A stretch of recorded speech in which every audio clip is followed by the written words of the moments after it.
Switzerland face a rather anxious wait to see if they can make it to the last 16 despite their 3-1 victory over Turkey. The Swiss needed a win in Baku to keep their qualification hopes alive. Haris Seferik hits the ground running with a goal early on. Xherdan Shaqiri added a second in the 26th minute. Turkey did pull one back just after the hour mark. It was their first goal of the tournament, but a second from Shaqiri secured the win for Switzerland. James, a lot of people label Turkey as the dark horses before this tournament kicked off. They've been a massive disappointment. They're crashing out with 0 points. What went wrong? Yeah, well, I mean, it's been more than just a rough ride, hasn't it? I mean, as you say, the first goal of the tournament today on their exiting match. So things have not gone well. And I think, though, that tag of the dark horse was justified when you look at it, because they came into this second of their qualifiers group. They beat France in that. You beat the world champions. Normally things are going well on your side. It's looking pretty decently. And today on paper, this game was supposedly more level, of course, than the Italy-Wales one, but that wasn't the case at all. Turkey completely dominated. Their hopes, obviously, in this tournament were high.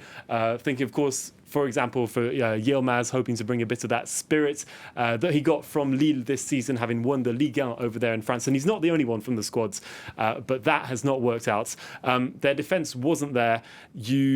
I think everything really started out. You look at that first goal of the tournament from the Euros this season, this year, that own goal pretty much sums up how things have been for Turkey. It's been terrible. They've been very, very little on the attack. Actually, in that game against Italy, that opening game, there were 0 shots on target. So they're going home with a single goal. Out from the not getting into the knockout stages, it wasn't a success for Turkey, definitely.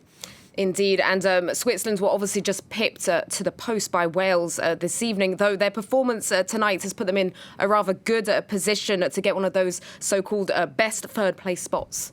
Yeah, it has. I think they put up a good game, 10 shots on targets. Pretty decent. Shaqiri, I mean, brilliant when you watch him, belt those goals. Belt those, just drill the ball into the net there. You wonder why he's not playing more for Liverpool at the moment, really, because those were, I mean, just spectacular. He rarely disappoints. Things are looking good. I think if we look at the table for Switzerland, they're currently at 4 points in the standings. So, obviously things are still going to have to be played out. For anyone watching who's trying to figure out, as we have been, of how this round of 16 works, because there are 24 teams. So 4 out of the 6th, third place teams of each group get to go in. That's decided on points, then on goal difference, then on number of goals, and then, if needed, goes into looking actually, how many teams got what cards, and if necessary, even into the UEFA rankings. So there's a lot still to come, but obviously with those 4 points, they're looking well. And let's not forget that Portugal, last time round, they got through. They scraped it through with 3 draws, scraped it through on third place, and went on to win the tournament. So I'm not saying Switzerland's going to win the tournament, but you never know. Just goes to show that anything can happen before